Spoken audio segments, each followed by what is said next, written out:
It was not, strictly speaking, the cry that roused Lord Peter Wimsey so much as the appalling wrongness of the note in which it was delivered.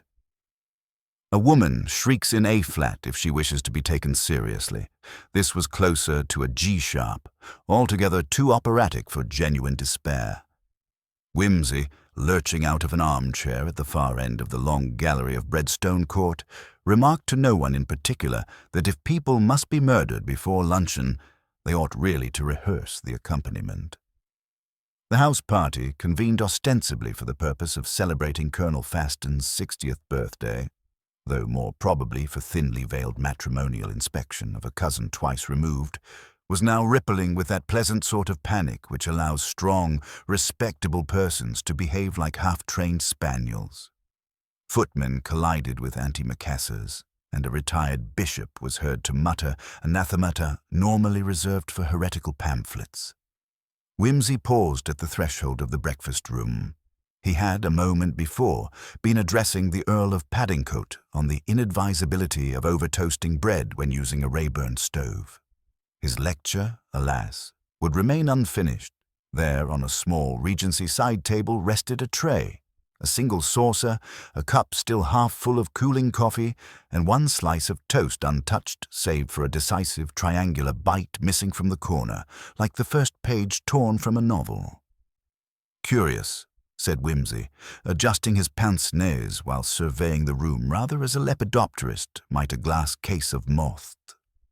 Someone rose from the table in a devil of a hurry and left before buttering the second half. The butler, a cadaverous soul named Hollywick, whose expression suggested that premature embalming was merely an occupational hazard, cleared his throat. "If I might venture, my lord, the lady had no opportunity to butter anything further. Miss Lydia Faston was discovered on the terrace, dead. Dead. Do you propose she contrived to accomplish that in the brief interim between marmalade and catastrophe?" Wimsey smiled thinly. "One admires her efficiency." Before Hollywick could reply, Inspector Murgatroyd of the County Constabulary entered, robust and ruddy, the sort of man whose moustache expressed moral condemnation independently of his mouth. "Lord Wimsey, didn't expect you in this corner of Dorset." "Neither did I," said Wimsey lightly, "though I am seldom where I intend to be and frequently where I ought not.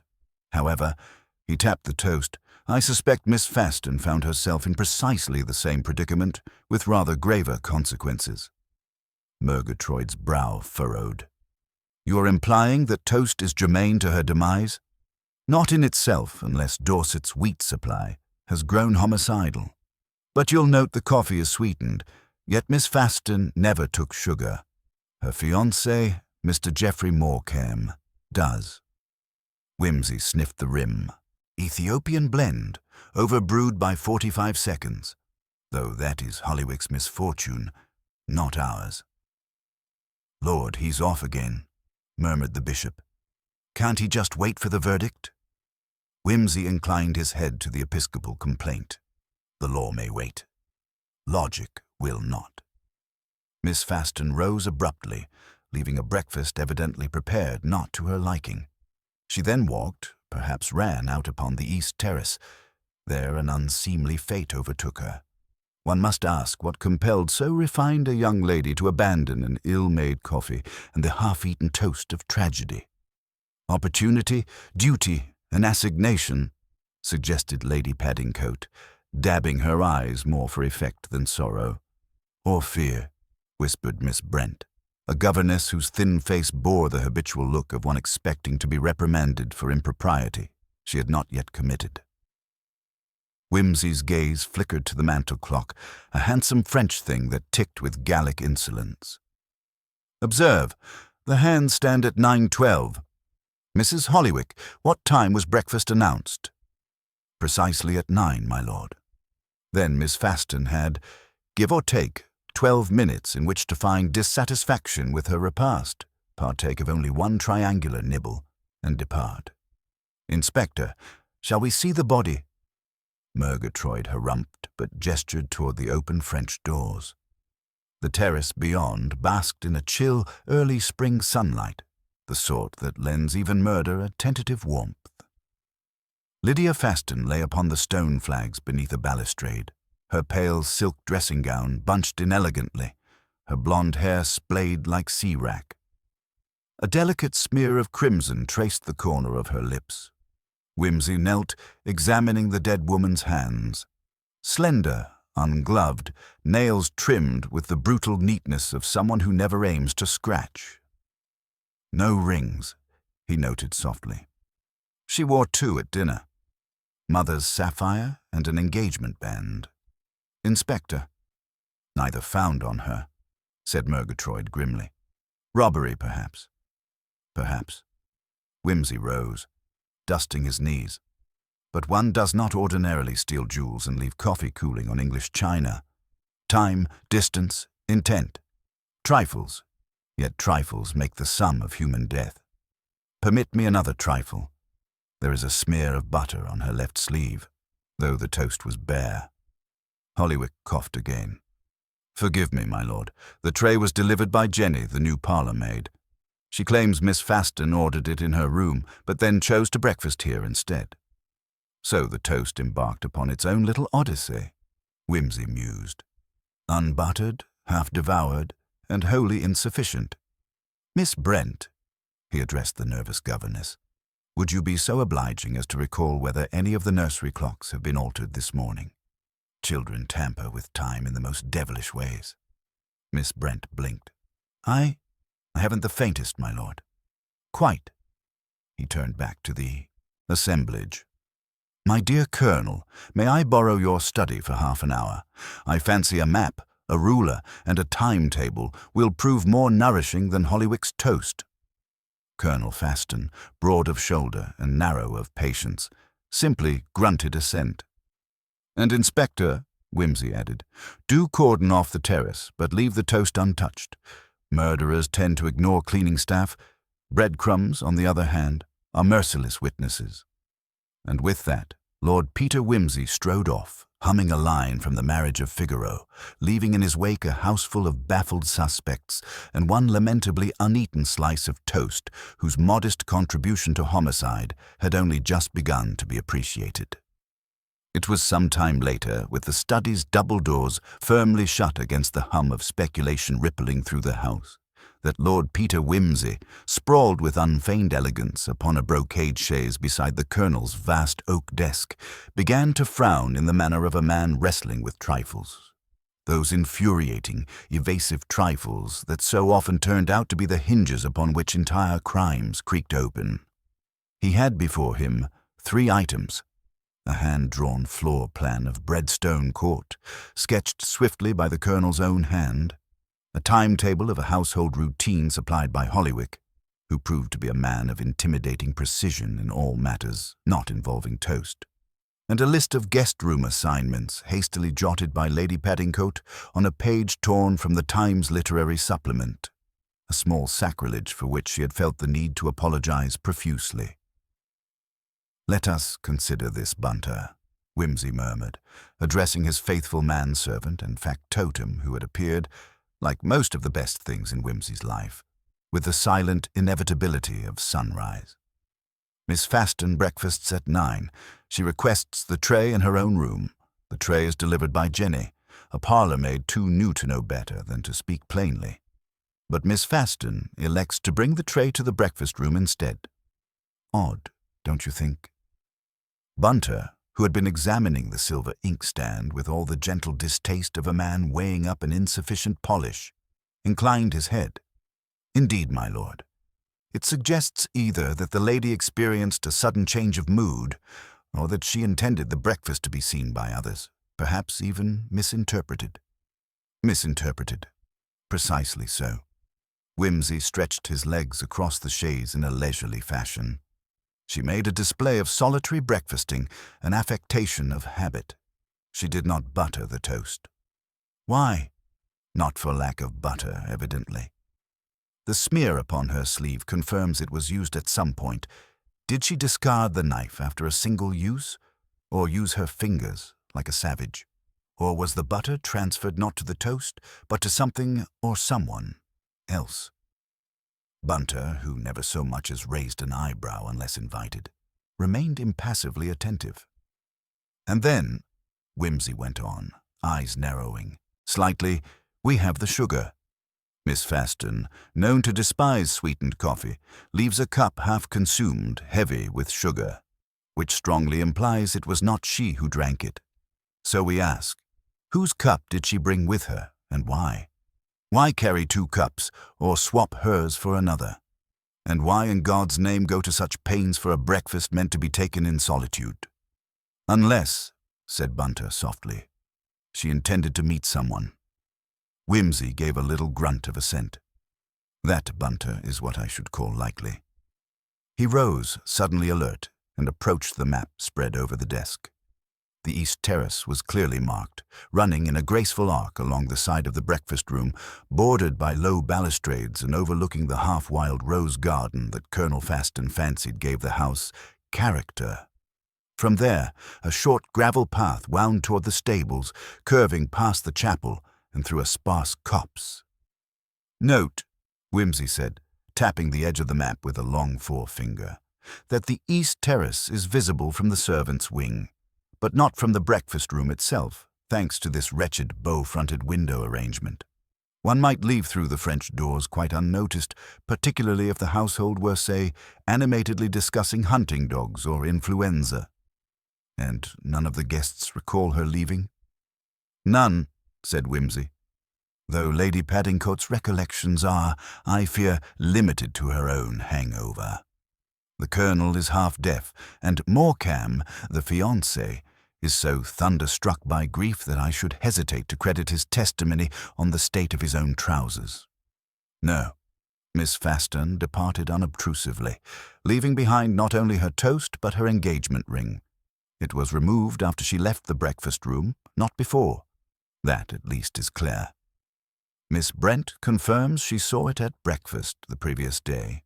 The maid reports it was not in her room this morning. Ergo, she took it off deliberately." Bunter, ever judicious, paused before speaking. "Then your lordship believes the ring is with the murderer?" "Either that," said Whimsy, eyes glittering behind the pince-nez, "or it lies somewhere in the garden, flung in haste. In either case, it ceased to be on her person before she died. A symbolic act, Bunter. Detachment, renunciation. I believe Miss Faston intended something rather melodramatic this morning.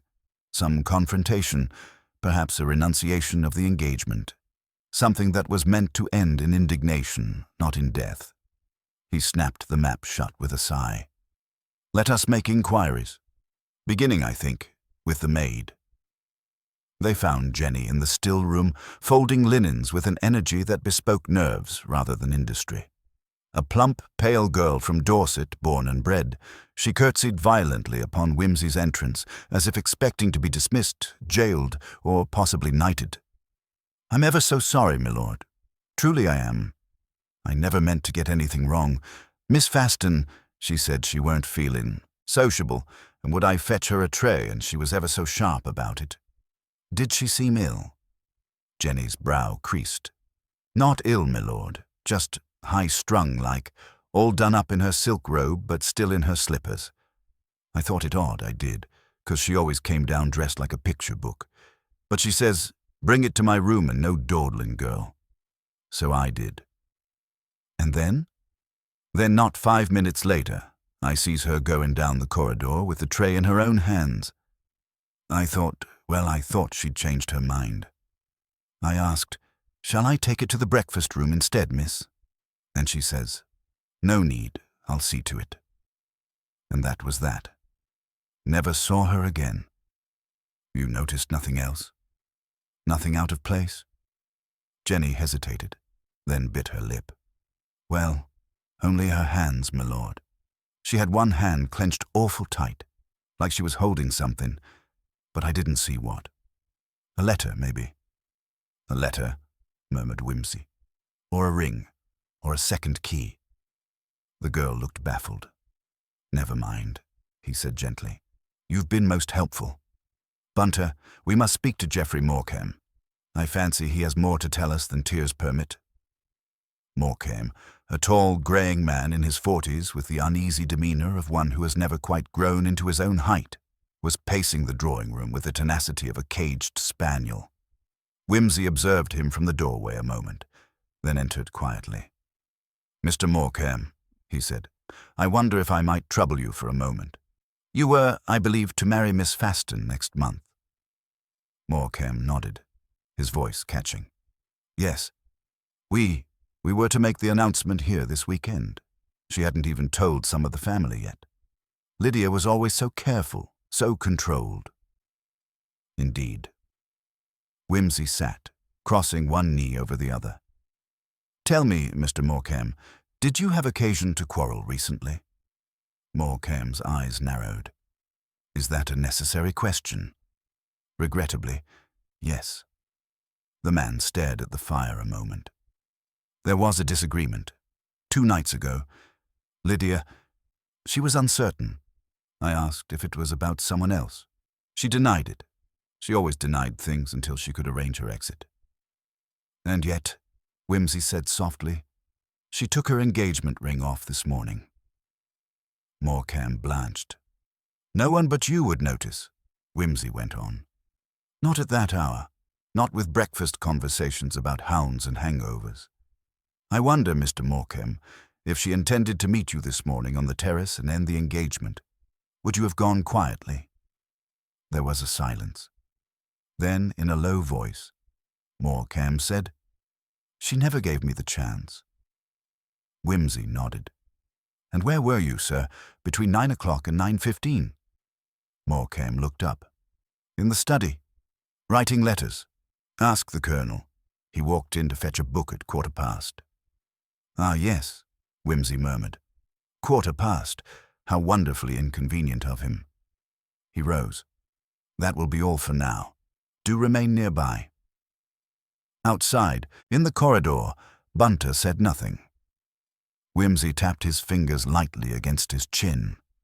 A sugar-laced coffee, a discarded ring, a clenched fist, a false start, and not a soul who saw her leave. He paused.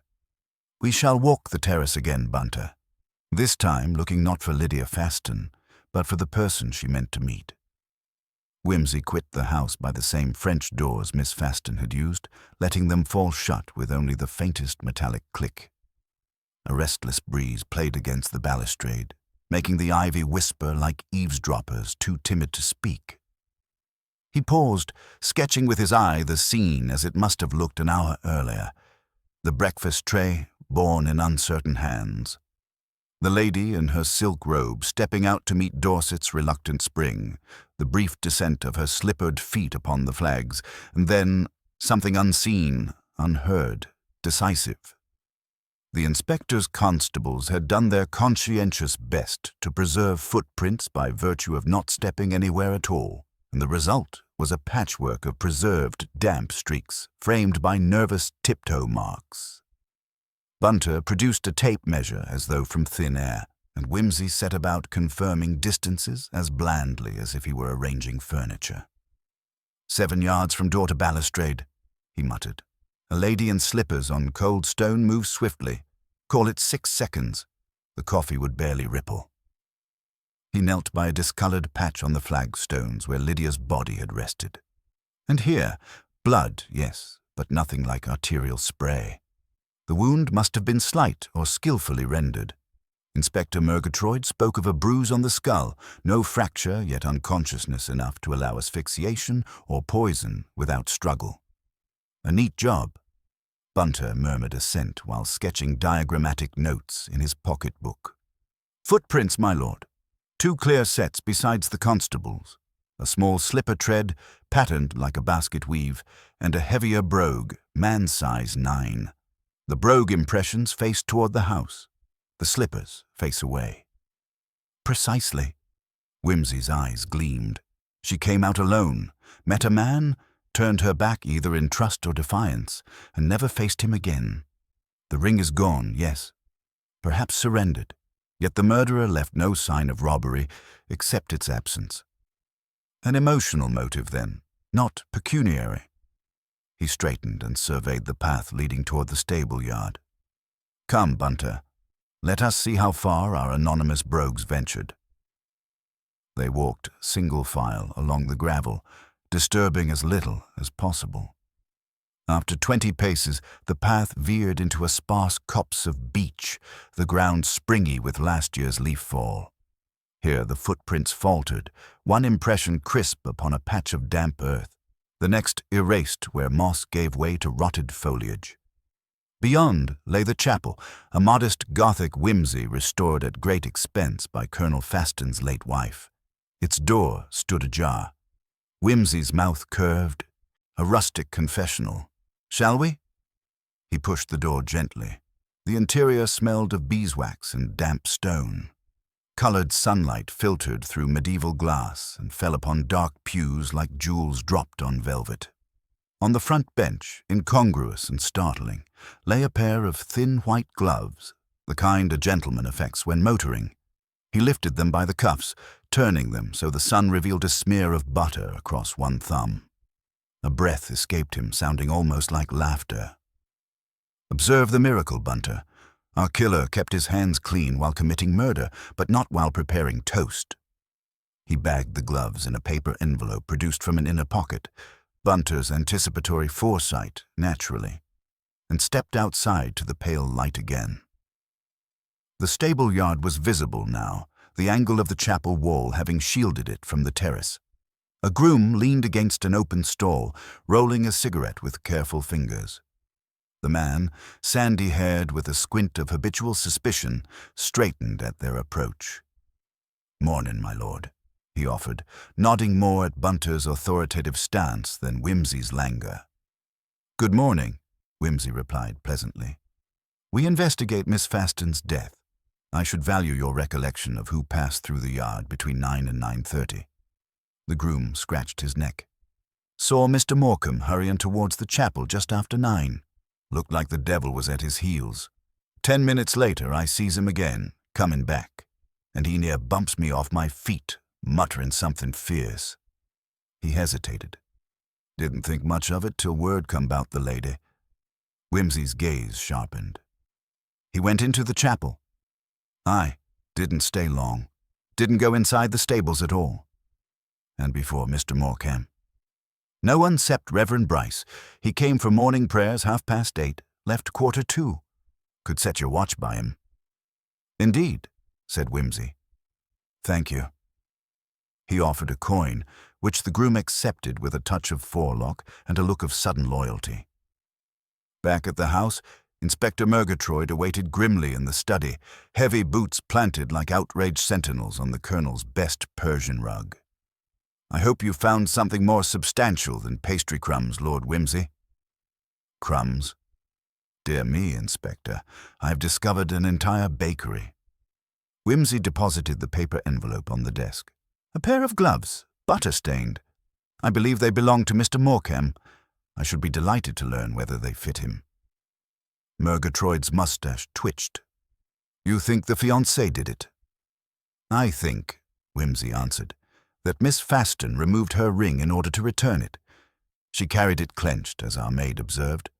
She met Morecambe on the terrace, attempted a scene. He panicked, struck her, and staged the appearance of robbery." He leaned forward, voice suddenly flat. "What I cannot decide is whether Morecambe meant only to silence her momentarily, or whether murder was his first intention. The gloves may tell us. Butter implies recent contact with toast, and with her sleeve. Yet the killer left the breakfast room earlier than Miss Faston. If Morecambe's alibi places him there, we must account for the gloves' smear." Murgatroyd scowled. "Morecambe swears he drank coffee alone in the library. No breakfast." "Curious. Then whose cup bore the sugar?" Whimsy tapped the timetable Hollywick had compiled. "Consider the household routine. At 8:55, the gong sounds. At 8:57, the staff corridor door is propped open to receive trays. At 8:59, the Hebridean clock in the hall strikes 5 minutes fast, a family joke. Miss Faston, hearing it, believes herself tardy, demands a tray. Jenny complies. Yet at 9:04 by the true clock, Miss Faston relocates to the breakfast room and arranges the tray to look as though she has been settled for some time. She bites the toast, one symbol, perhaps, of starting her speech, then leaves to confront Morecambe. Murgatroyd raised bushy eyebrows. If she left the tray arranged, who sweetened the coffee afterwards? An excellent question, said Wimsey, smiling thinly. Someone entered after her departure. Someone familiar enough with her habits to pour themselves sugar but ignorant of her aversion to it. That someone drank from her cup while waiting for something. Bunter, who had been silent, spoke now. Inspector, might that person be the Colonel? Faston, summoned at once, arrived breathing heavily from suppressed irritation. His blunt face wore the exasperation of a man discovering that birthdays, murder, and Scotland Yard conspire to ruin pheasant shooting. He denied any early breakfast, insisted he was on the telephone to his banker until 9:15, and furthermore that he disliked coffee altogether. "Whiskey and soda man, Wimsey," he barked. "You know that." "I do," Wimsey agreed amiably. "And you keep the whiskey in the study, not the breakfast room. A curious place, then, for your fingerprints to appear on the sugar tongs." Faston's ruddy complexion paled. "Aye, blast it. I may have fetched a letter from the sideboard." "No need for invention," Wimsey cut in gently. "You poured yourself coffee because you wished to eavesdrop upon Miss Faston's discussion once it began. You feared scandal, but you arrived too late. She was already gone." The Colonel's shoulders sagged. "I didn't kill her, Peter." "No, but your little deception muddles time like treacle in tea." Wimsey turned to Murgatroyd. "The Colonel's fingerprints on the sugar merely place him in the breakfast room at 9:06, no more. They do not, alas, establish the murderer's identity. They do, however, preserve an essential fact.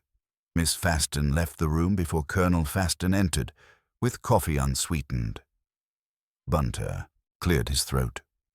"My lord, may I mention another observation? The right-hand French door fastener is slightly bent. It would not latch properly this morning." "Indeed. Thank you."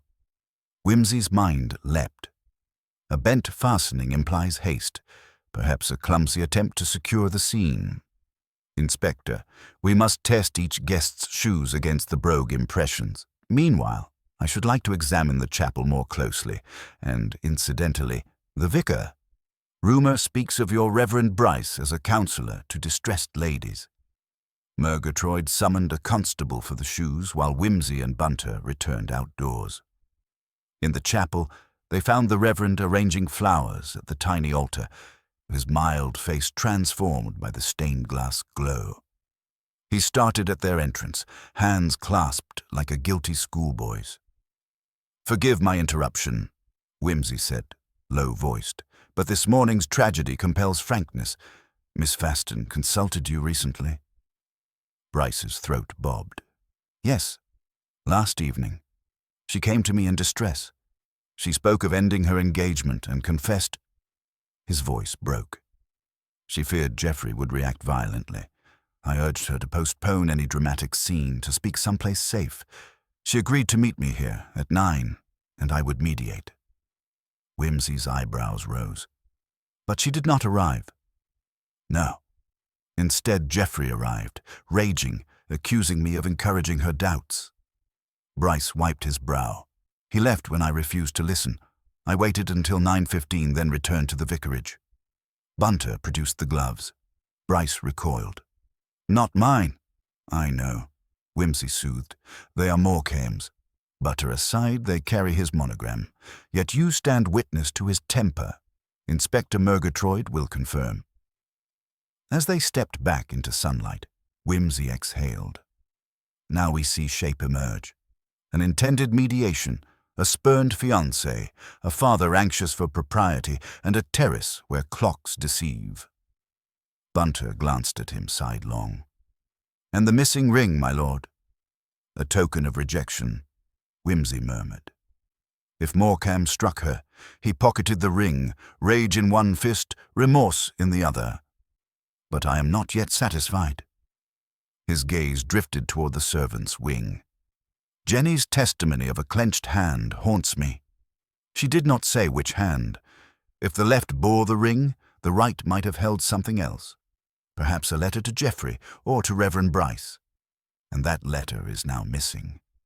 He drew a breath, the morning's chill sharpening his resolve. Let us return to the breakfast tray, Bunter. There are still crumbs in that saucer which may speak louder than grief.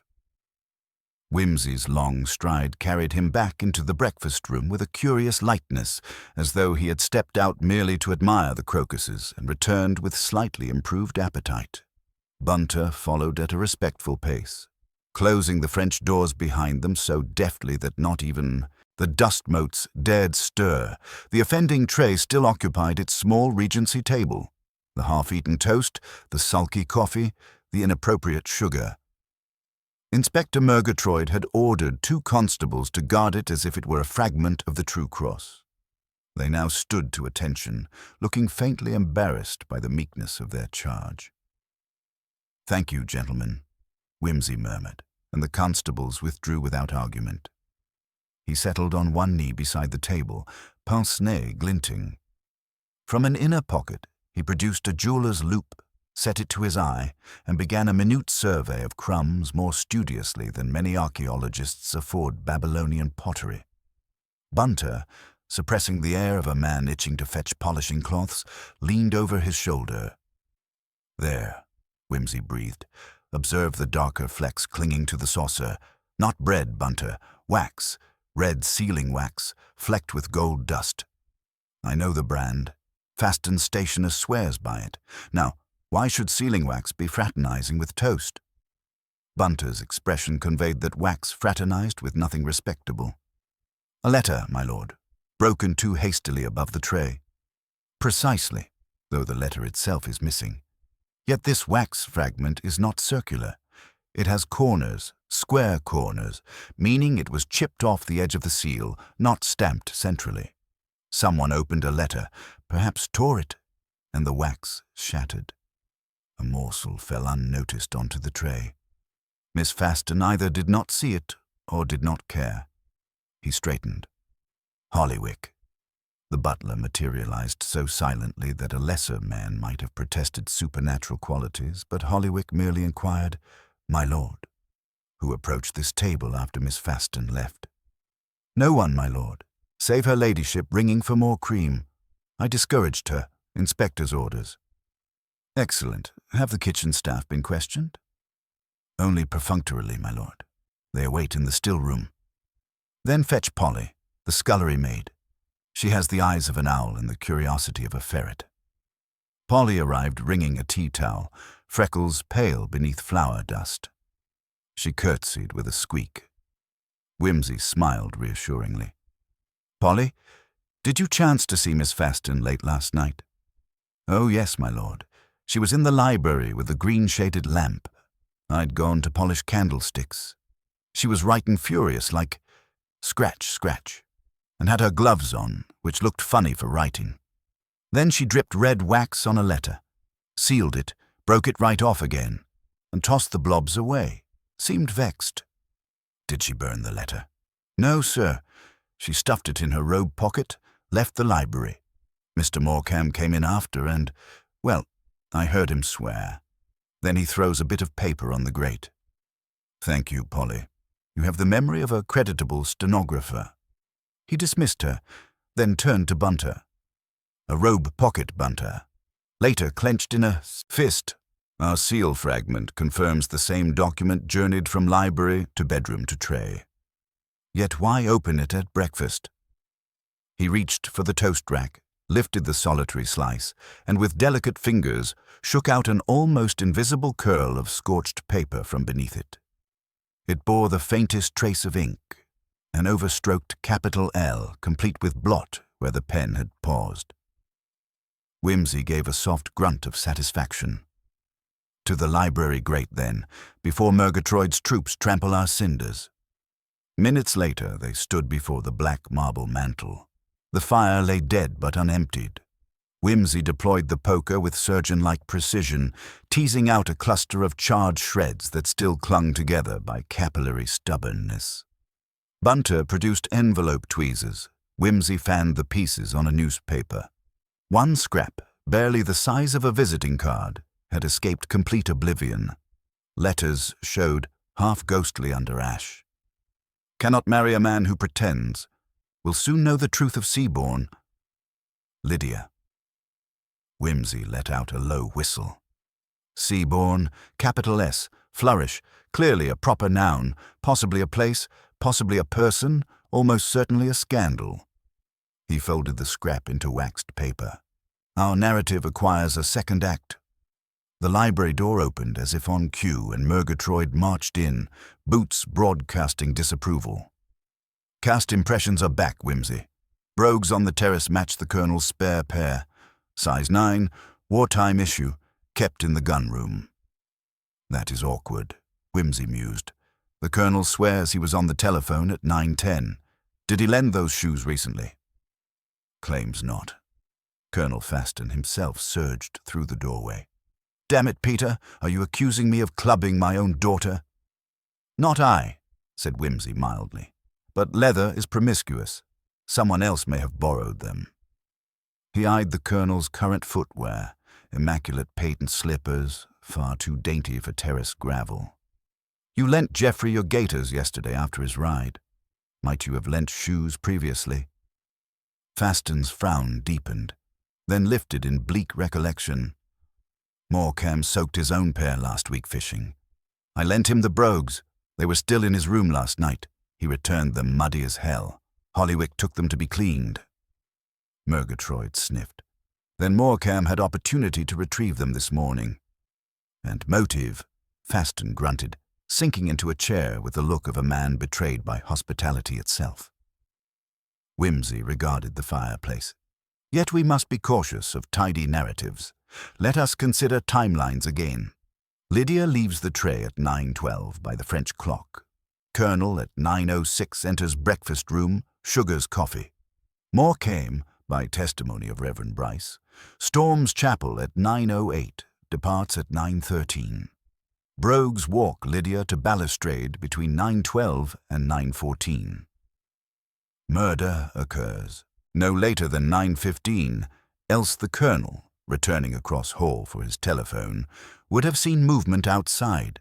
Thus the killer moved fast.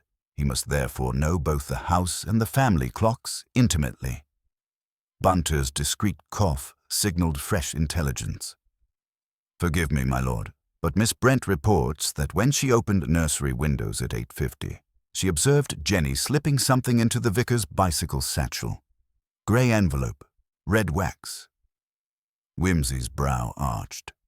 Ah, the plot thickens, as gravies sometimes do when left unattended. Inspector, dispatch a constable to fetch that satchel post-haste. I suspect Reverend Bryce may unknowingly harbour part of our missing letter. Faston growled. If she meant to blackmail someone, it wasn't Geoffrey. He's got money, and the vicar's a saint. Saints do accumulate secrets, Whimsy replied, if only by listening at confession. Yet blackmail implies payment. Lydia drank no sugar, but bit one corner of toast. Hunger, nerves, or code. Splitting toast diagonally, as children do, signals incompletion. Perhaps she intended the second half for her interlocutor. He paced to the window, hands clasped behind his back. Seaborn. Colonel, does that name signify? Faston blinked. Seaborn? Coastal town in Kent. Bandmaster there during the war. Lydia nursed there in 18 Red Cross. Interesting. Whimsy's tone sharpened. And Morecambe served with the 5th Battalion in Kent until 17. Common ground breeds uncomfortable memories. Suppose Lydia discovered something about Seaborn, a cowardice citation, a betrayal. She writes a letter ending the engagement, threatens exposure. She intends mediation with Bryce. Morecambe intercepts, violence ensues. He steals ring and letter, attempts to burn both. Ring pocketed, letter partly lost. Wax fragment betrays the act. Gloves absorb butter, marking him at the tray before she leaves. He then borrows the Colonel's brogues from the gun-room, unthinking convenience, and follows Lydia onto the terrace to prevent her speaking. The times fit within 4 minutes. Murgatroyd's eyes glittered. Enough for arrest?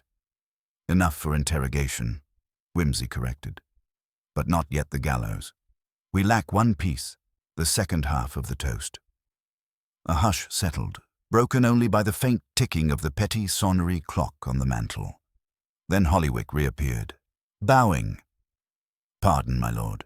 The chambermaid has just discovered a bitten slice of toast concealed beneath the sofa cushion in Mr. Morecambe's room." Whimsy smiled, almost kindly. "Ah, evidence both literal and figurative stuffed under the furniture. That, Inspector, is the slice that completes our breakfast. Keep it precisely as found. The teeth marks should align with Miss Faston's. If so, Morecambe fetched it as souvenir or as leverage in his final haste." Faston swore softly into his handkerchief. Murgatroyd squared his shoulders. "I shall have Mr. Morecambe brought to the study." "By all means," Whimsy agreed. "Meanwhile, Bunter, procure plaster and gauze.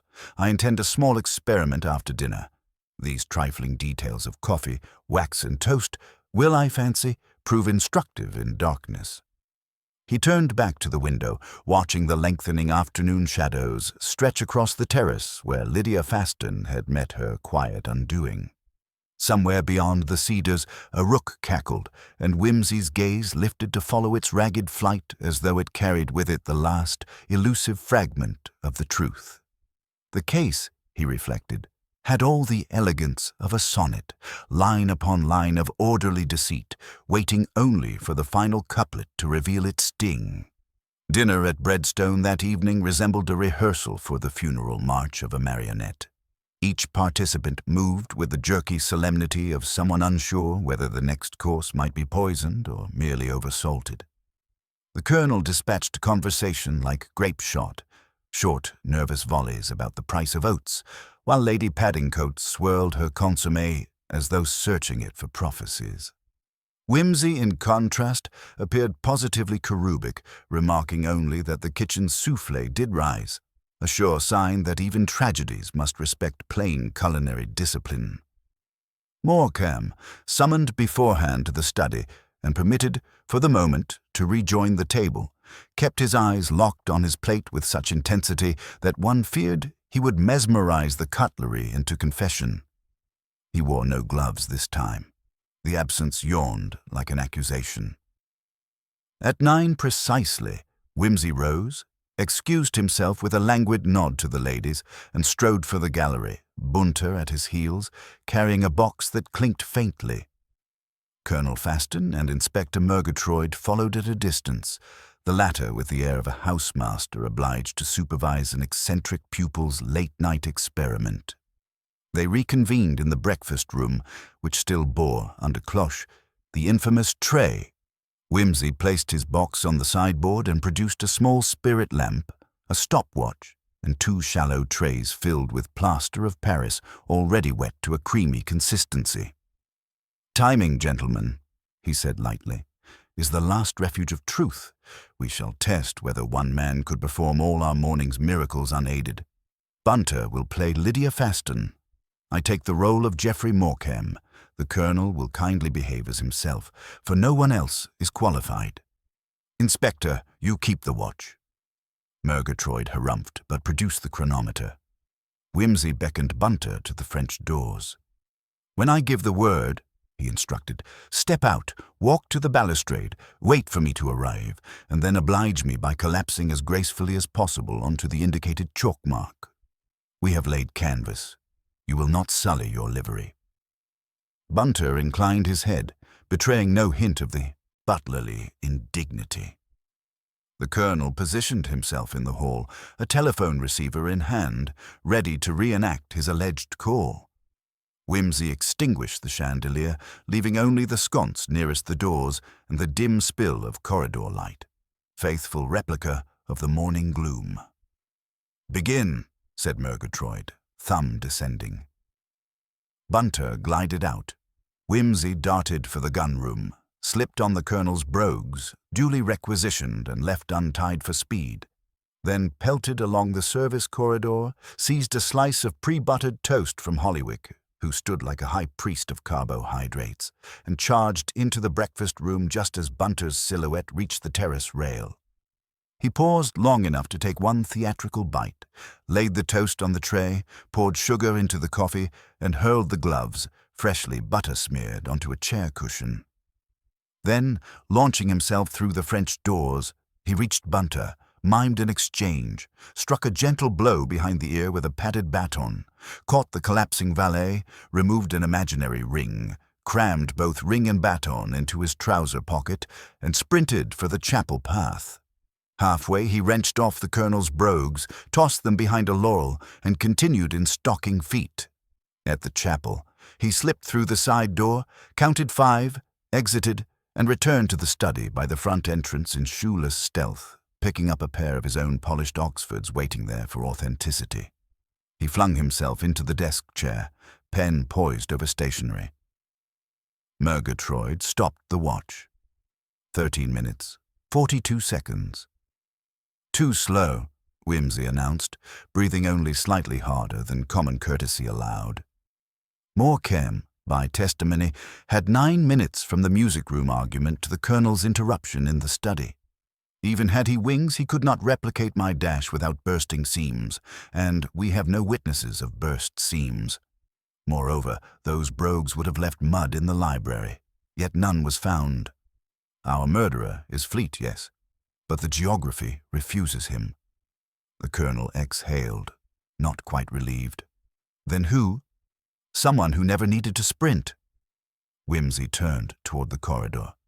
"Miss Brent, would you be so good as to join us?" The governess, summoned earlier and waiting anxiously outside, stepped in, her thin hands knotting at her waist. Whimsy invited her to the tray and gestured to the solitary toast. "This morning you spoke of fear. Whose fear did you mean?" Miss Brent flinched. "Why, Miss Lydia's, of course." "Indeed? Not your own?" He reached into his pocket and withdrew a handkerchief. Nestled on the linen rested Lydia Faston's engagement ring, its sapphire glinting under the wall sconce. An audible gasp fluttered about the room like a trapped moth. "Found," said Whimsy, "wedged beneath the nursery skirting board, exactly where a frantic hand might shove. Anything incriminating. You opened Lydia's letter, did you not?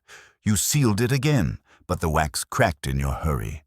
Lydia discovered your meddling, and this morning she meant to confront you, not Geoffrey." Miss Brent's lips parted in silent horror. Her pupils dilated like night spreading across a map. Whimsy's voice remained soft. "You loved her fiancé, loved him with all the desperate self-effacement of unrequited devotion. 2 years as Lydia's paid companion taught you every trifling habit of hers, how to mimic her hand, how to second-guess her impulses. You learnt of Seabourne, a place where Lydia nursed wounded officers, among them the Reverend Bryce, then plain Lieutenant Bryce, who loved her once and was refused. Geoffrey feared the old romance rekindled. You fed that fear, for it suited your own. You forged Lydia's letter implying she would jilt Geoffrey for the vicar.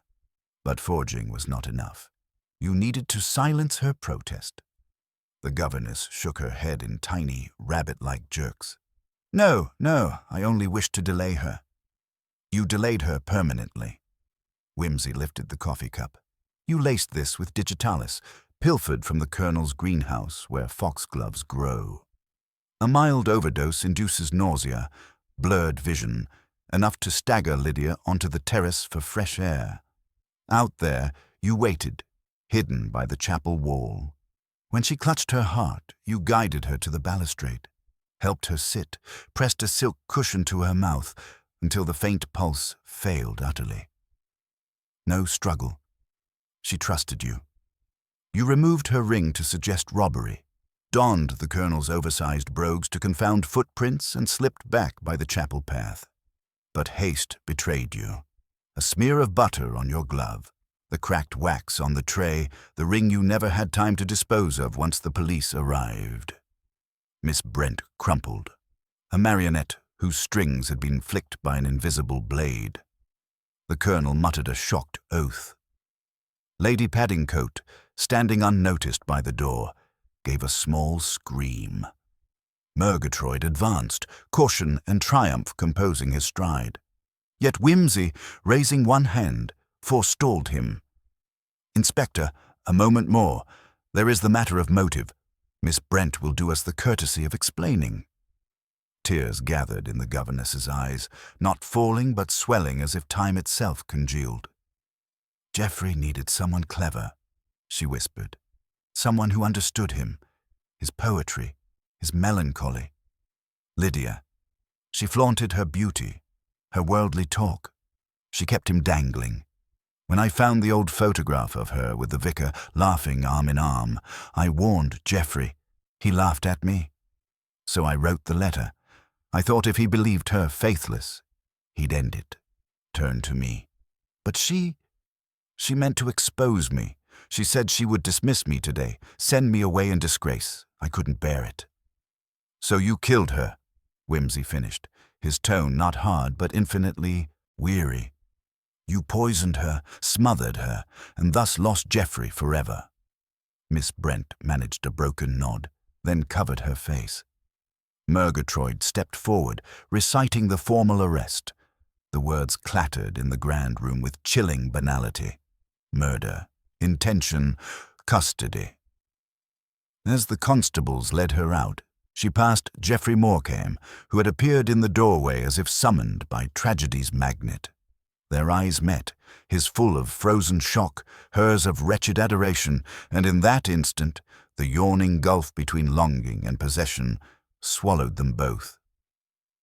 Silence seeped after the retreating footsteps until the colonel stirred. "Peter," he said hoarsely, "I must feel responsible. My laxity." "Tut, tut," Whimsy answered gently, placing the ring into the colonel's trembling palm. "Daughters, like guns, are dangerous chiefly when mishandled. Miss Brent's tragedy was not of your making. She mistook worship for love, and love for entitlement. The law must do what comfort cannot." He turned to Hollywick. Lord Peter Whimsy waited until the last echo of Miss Brent's departing footsteps had thinned into silence. Only then did he release the faint, thoughtful sigh he had been holding in abeyance since the governess's collapse. Inspector Murgatroyd, noting the sound, looked up from his notebook in faint alarm. "Surely," the inspector ventured, mustache bristling at the risk of anticlimax. "We have our woman now." "Have we?" Whimsy murmured. He crossed to the sideboard, loosened a brandy stopper with one finger, and let a single measure swirl into a glass. "You must allow me a small vice, Inspector. Intuition runs on fumes after a long day. The brain, however, demands octane." He sipped, eyes half closed, then added with airy gentleness, "Tell me, have you a medical man still on the premises?" "One of my constables fetched Dr. Hartley from Dorchester. He arrived an hour ago and examined the body in situ." Murgatroyd frowned. "He reported suffocation, in keeping with the pillow business. No doubt toxicology will find digitalis as well, given the coffee." Whimsy's lids lifted. "Ah, in keeping with, will find, no doubt. Phrases of expectation, not demonstration. May I speak with Dr. Hartley before he departs?" Hartley, summoned from the smoking room, proved a neat little fellow with pince-nez almost as fastidious as Whimsy's own. His preliminary verdict, delivered with professional caution, surprised no one but seemed to satisfy only himself. External contusions slight, a shallow bruise behind the left ear consistent with a blunt object, perhaps a fall. No petechial hemorrhage beneath the eyelids. That is, my lord, what we generally see in classical smothering. As for digitalis, I've taken gastric samples for the laboratory in London. We cannot so much as suppose its presence till the reagents say so. Time of death between 9:20 and 9:30, temperature bearing in mind the chill of the terrace. Between 9:20 and 9:30, Whimsy repeated softly. And the colonel's telephone call began at 9:15, lasting 7 minutes, Murgatroyd supplied. Whimsy turned the glass between delicate fingertips. "Inspector, do oblige me. post a man outside Miss Brent's locked room. She's not to be questioned further until morning. Meanwhile, no word leaves the house that we regard her as guilty. If by breakfast the butler is rehearsing the story for the postboy, we shall have lost any chance of listening unawares." Murgatroyd grunted but complied. When the doctor had gone and the room once more belonged to shadows and whispering furniture, Whimsy exhaled through his nose. "Bunter, fetch the plaster cast of the brogues and place it on the table beside that toast. A juxtaposition may illumine the uneasy marriage of haste and calculation." Bunter obeyed, setting the cast, a neat footprint with a sharply cut heel, next to the desiccating bread. Whimsy studied it as though comparing two portraits of the same sitter at different ages. "Note, Bunter, the overlay of mud only on the outer edge, a gate that rolls to the right. The Colonel's brogues indeed, but Colonel Faston rolls left, thanks to an old shrapnel nick that shortened his Achilles tendon. Geoffrey Morecambe, by contrast, rolls right from years of cavalry boots." He paused. "Yet our cast measured exactly size 9. Morecambe wears 9.5. "Could he not have forced the shoe?" Bunter suggested. "At a sprint, the leather would blister him within 50 yards. Hollywick found no blood on the removed boots." Whimsy smiled thinly. Miss Brent's confession blinds us to such trifles. But trifles, as ever, are unswayed by drama. We must return to first principles. Cui bono, who benefits, and cui tempore, who could. Bunter's brow furrowed. Miss Brent had motive enough. She had motive to disgrace Lydia, yes.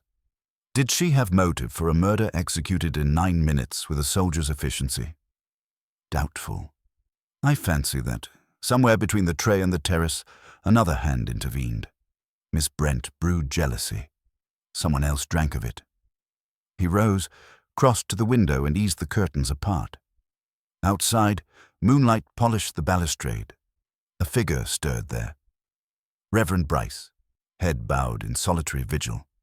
"Poor man," Whimsy muttered. "Still making penance, though not for the sin we seek." He turned. "Bunter, I require a spot of arithmetic. How far from breakfast room to gun room?" 33 yards, my lord. Precisely as we measured." "And from gun room to chapel?" 32. "From chapel to study door?" 25. Whimsy nodded. With an unobstructed run, a practiced man might cover those 90 yards in, say, 13 seconds. Now how long does it take a Rayburn stove to scald milk sufficiently for coffee? 80 seconds to boil, my lord. Then the coffee cannot have been poisoned at the stove, if Lydia drank it piping hot at 9:3. His voice sharpened. Where, then, was the digitalis introduced, assuming we shall find it at all? And who had both knowledge and access? The greenhouse, the Colonel's prized foxgloves. Miss Brent tended the gypsophila, not the hothouse perennials. He paced, hands locked behind him. Let us revisit Seabourne. Suppose Lydia's letter accused Morecambe of cowardice in 1917. Suppose also that the Colonel, hero of Ypres, discovers that the prospective son-in-law he lauds for valor is, in truth, a man broken by shell-shock who once deserted a forward post. Lydia, compassionate nurse, might keep such a secret until love soured. She writes to Morecambe, "I cannot marry a man who pretends. Father will soon know the truth of Seabourne." The Colonel sees the letter en route. From Miss Brent's gloved hands or intercepted on Lydia's tray, realizes his own honor will be mocked, his regiment shamed. He acts not from greed, but from that most old-fashioned of motives, the preservation of glory. Bunter tilted his head. Then the Colonel killed his own daughter. Not consciously, Whimsy answered. Remember Hartley's bruise, shallow as from a fall. Suppose Lydia, already nauseous from digitalis, slipped into her coffee by some unknown party, staggers onto the terrace. The Colonel follows, in his stocking feet, not the muddy brogues. He seizes her by the arm, demands to know what she threatens. She pulls free, slips, strikes the balustrade, and collapses. In a panic, he remembers the incriminating letter, still clutched perhaps in her fist. He pries it free, hence Miss Brent, seeing a clenched hand, hides it, but fears the discovery will still point to him. So he fetches the very brogues he lent Morecambe, tramps about to plant misleading prints, and slips them off down the path. A clumsy staging, but passable in morning mist. And the smothering. The pillow. Bunter's tone remained level. Added later, Bunter, by someone else who found Lydia merely unconscious. Enter Miss Brent, meaning only to persuade Lydia to keep her silence. She sees her fallen mistress, half dead already. In terror that confession will expose the forgery, she presses a cushion, her mind racing that if Lydia dies, the letter's content dies with her. Thus two separate panics weave a single death. Each culprit guilty in part, neither grasping that another hand shares the stain. He nodded once, grimly satisfied with the economy of tragedy. The door creaked. Hollywick appeared, carrying a silver salver. "Forgive the lateness, my lord. Telegram for Colonel Faston, marked urgent." Wimsey intercepted it. "Thank you, Hollywick. Inspector, I fear the colonel is retired. Permit me." Without waiting, he slit the envelope. One glance sufficed. He whistled softly. "Murgatroyd, read." He passed it across. The inspector mouthed the words, "Re-inquiry Seabourne. Records confirm let Geoffrey Morecambe court-martialed in absentia, Oct. 1917. Verdict desertion, commuted by medical board shell shock. Paper suppressed by order, Brigadier C. Faston." Murgatroyd looked up, thunderstruck. The colonel purchased his silence. "Quite," Wimsey said, and Lydia threatened to tear the veil. He set down his empty glass. Now the cast of motives is complete. Miss Brent loved, the colonel feared disgrace, Morecambe feared exposure. Each might kill or cover in desperation, but only the colonel possessed the soldier's neat brutality with a pillow and the faculty to stride unhesitatingly into crime. A floorboard groaned outside. Colonel Faston stepped into the lamplight, face grey, a service revolver dangling in his hand like an unspoken word. "My dear Peter," he said quietly, "you never did know when to leave a battlefield uninspected." Murgatroyd's arm shot toward his sidearm, but Wimsey raised an admonitory palm. "Careful, Inspector. An old campaigner never carries one bullet only for himself." Faston's gaze slid to the toast, the footprint, the telegram that betrayed him, then to Wimsey's steady eyes. The revolver sagged. He set it on the nearest chair as though it weighed more than guilt. "For Lydia," he said, voice breaking, "I would have faced a tribunal. But the regiment, those men died for honor. What would you have me do?" "Tell the truth," Wimsey answered softly. "Not because it heals. Truth is a crude surgeon, but because lies breed further deaths. Your silence condemned your daughter twice, first to shame and tonight to murder. Let the record end here." The colonel's shoulders slumped. He reached for the telegram with trembling fingers, folded it, and slipped it into his breast pocket like a medal reversed. Then, without resistance, he allowed Murgatroyd to guide him from the room. Left alone, Wimsey stood very still, listening to the grandfather clock parcel out seconds into neat, remorseless ticks. Bunter cleared his throat. "Miss Brent, my lord." "She remains culpable," Wimsey said slowly. "But the court will recognize lesser guilt. There is—" He allowed the faintest melancholy twist of his lips. "Some comfort in half-truths, Bunter. The law, unlike suffering, does tiers of responsibility." He glanced at the tray once more, the toast, petrified now, and the coffee crusted in its cup, and drew the curtains against the moonlight. "Come," he said. "We have a train to London, and I fancy the buffet serves a tolerable kedgeree." He paused at the threshold, looked back. "Bunter, remind me tomorrow to write an article for the British Journal of Antiquarian Cookery."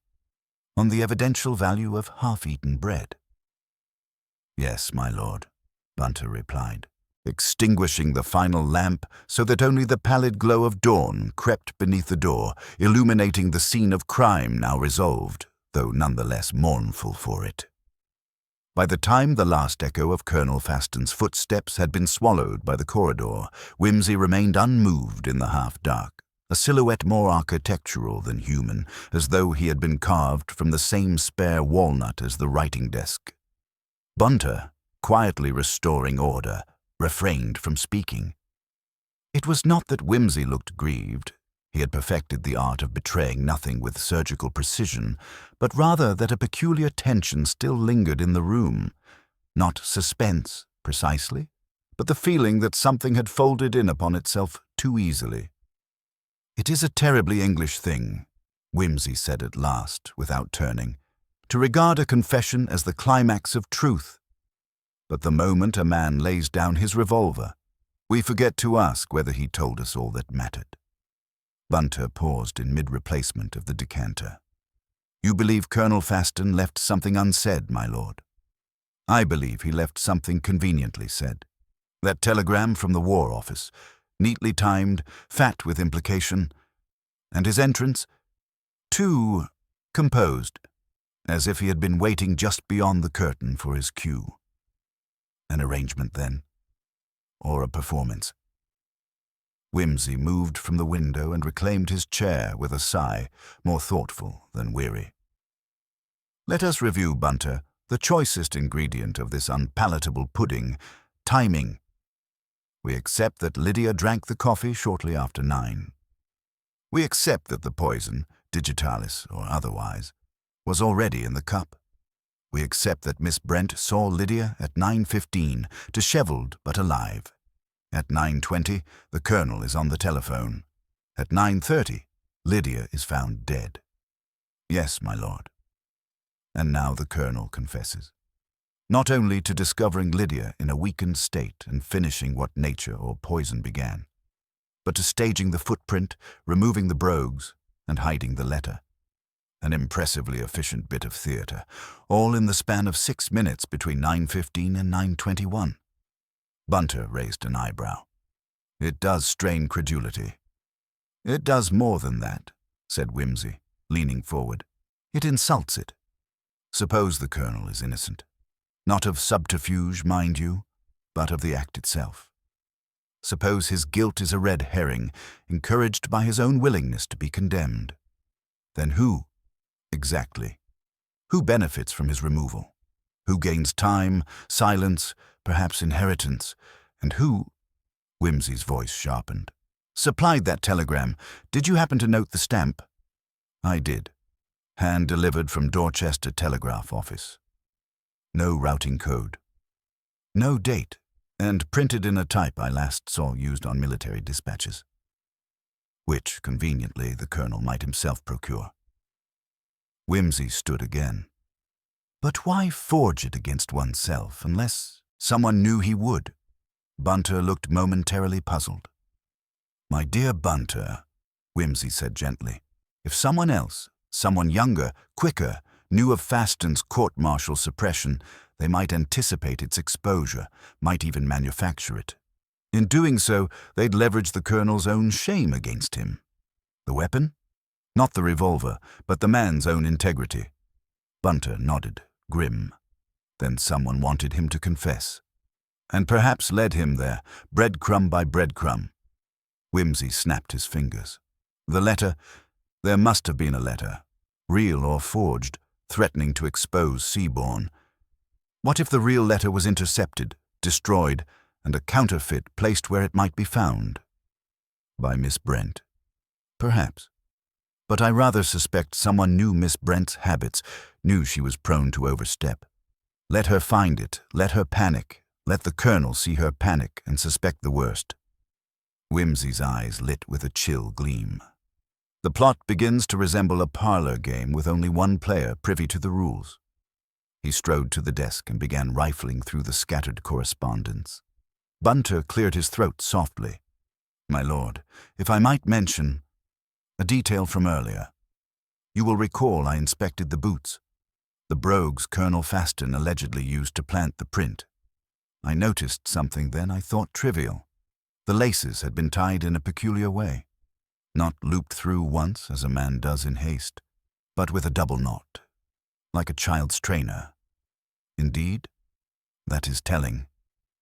Whimsy straightened from the desk. A man slipping off boots to avoid noise would not tie them up again, certainly not with a double knot. But someone planting a scene with theatrical flair would. Morecambe? Possibly. But Morecambe, though a dullard, does not strike me as imaginative. No, but Geoffrey Morecambe has an elder sister, artistic, restless, prone to drama, and rather too quick to mourn a woman she despised. Whimsy turned to the door. Come, Bunter, we shall have a word with Miss Rosemary Morecambe. They found her in the conservatory, an almost cinematic setting. She reclined amidst ferns, cigarette in hand, legs curled beneath her like a Greek urn, and her eyes a little too alert for the hour. She did not rise when they entered. "You'll forgive the informality," she said coolly. "We've had a death, I believe. Or were there more since supper?" "One hopes not," said Whimsy, easing into the rattan chair across from her, though the possibility always lingers, especially when the deaths become convenient. "Oh?" She exhaled a stream of smoke with calculated disinterest. Whimsy crossed one knee over the other. Colonel Faston confessed. To killing Lydia, how very Greek of him. Indeed. But his confession arrived in the shadow of a telegram, confirming Geoffrey's wartime disgrace. Is that so? The question is, who sent it? Or rather, who forged it? She laughed lightly, though a hint of steel flickered behind her lashes. Surely not I. You'll suggest next I slipped poison into Lydia's coffee, or smothered her with a pillow. Don't tell me, while wearing the Colonel's boots. Close, said Whimsy. While tying the Colonel's boots, with a double knot, as only a woman binds a child's shoes or finishes a tableau. She stiffened. Just slightly, a blink too measured. He went on. You knew about Seabourne. Geoffrey told you, in confidence, and you knew Lydia had written to Geoffrey, threatening exposure. So you fabricated a version, planted it where it might be found. You predicted Miss Brent's panic, the Colonel's shame, even the inspector's appetite for tidy conclusions. You played them all. You're making quite a melodrama, she said, but her voice was quieter. I confess, said Whimsy, rising slowly. I find melodrama distasteful. Yet the facts remain. The poison in the coffee must have been introduced between 9 and 9:15. The only person unaccounted for in that window was you. The parlor door was closed, the servants gone. Lydia momentarily alone. And the cream. It was added from the small jug on the sideboard. A jug handled, as the butler confirms, only by you and your brother that morning. She flicked ash, a long pause, then smiled faintly. And the motive? Ah, said Whimsy, voice softening. Not money, not even love, but rage. That your brother, foolish, weak and dull, should be toyed with by a woman who found his secrets and used them against him. You saw Lydia as a manipulator. You believed she would destroy Geoffrey to clear her path. And you decided, with a playwright's precision, to direct a better ending. She rose then, composed as a statue. She would have destroyed him, she said. I stopped her. Whimsy said nothing. Nor did Bunter. In the silence, the conservatory seemed to grow colder, the glass panels distorting the dawn like a prison. Rosemary smiled again, bleak and brilliant. But you won't find the poison. It was from my own tincture, digitoxin prepared for my fainting spells. Legal, prescribed, and it's gone now. I don't need to find it, said Whimsy quietly. You've told me everything else. She stared at him, something crumbling behind her eyes. Then, calmly, she turned and walked to the housekeeper's bell. Shall I summon the inspector, or will you?" Wimsey bowed. "Let us ring together. It is, after all, a well-rehearsed scene." And they did. As outside, the first blackbird cried its solitary hymn to the light. Inspector Murgatroyd arrived with an energy that suggested he had jogged the length of the corridor rather than walked. The house by now was stirring. One heard distant clatter from the scullery, a sharp voice chiding a footman for clumsy boots. But the conservatory, walled by glass and dawn, floated outside that bustle like a bell jar in which only the four of them existed. Wimsey greeted the inspector with a courteous nod. "Miss Rosemary Morecambe wishes to volunteer information concerning her brother's predicament and Miss Faston's death. I recommended your presence." Murgatroyd's heavy eyelids flickered, measuring Wimsey's tone before settling on Rosemary. "You understand, madam, that anything you say may be taken down." Rosemary's laugh was quiet but clear. "I not only understand it, Inspector, I intend it." Her composure did not falter even as Murgatroyd produced his notebook. She looked, Wimsey thought, rather as an actress looks when stepping into the brighter half of the footlights, cosseted by inevitability. Bunter retreated to the lattice of ferns, as silent as the painted urn held between his hands. "You have a statement?" the inspector prompted. "Yes. Lord Peter is largely correct in his reconstruction. I will fill the gaps." Geoffrey told me of the Seabourn affair a year ago in one of his black moods. He feared Lydia would discover the file. She had a stubborn way of rummaging through pasts that did not belong to her. Last month, Geoffrey found a letter on Lydia's escritoire, half-written, naming Seabourn. She had not yet sealed it. He burned that draft, but knew she would write another. His nerves shredded. He spoke of confronting her, begging, threatening. I foresaw what a scandal would do. Father dying of gout in Bath, creditors sniffing round the estate, Geoffrey ruined. I decided to hold Lydia in check. "You forged the telegram," Murgatroyd said. "I did. Not complicated. An old comrade of Father's runs the Dorchester office. A blank form went missing after a dinner party. I typed the dispatch in Dorchester myself and had a maid carry it to the hall. The colonel was meant to think someone at the War Office had found the buried court-martial and that Lydia held a copy. He would demand she stay silent. She, proud creature, would threaten exposure. Geoffrey would be spared both marriage and disgrace." "Simple," Wimsey interjected, voice mild. "You omitted poison in that simplicity." Her gaze swiveled to him, the first flicker of heat in her poise. "Poison was a contingency. I kept digitoxin for my palpitations, half-grain tablets. The maid found me mixing it once. I told her it was powdered aspirin. Lydia had no medical fear. She dosed herself with fashionable tonics daily. If pressure failed, illness might persuade her to postpone the announcement. Influence her, not kill her. You crushed a tablet and kept the powder." She nodded. "Wrapped in silk paper, hidden beneath the lining of my cigarette case. I meant to slip it into her coffee, an unpleasant turn, nothing fatal, but events accelerated." She released a breath, thinner now. "When I reached the breakfast room at 9:05, Lydia was alone, contemplating toast. I tipped the powder into the hot coffee. She never saw it cloud. Then she announced she would meet Father on the terrace and, quote, settle the Seabourn matter forever. I realized my bluff had failed, but I clung to the plan. Drug, illness, delay. Yet she died, Wimsey said, as if remarking upon unpredictable weather. Yes. Rosemary's shoulders rose and fell. I followed her outside, intending to watch from the chapel corner.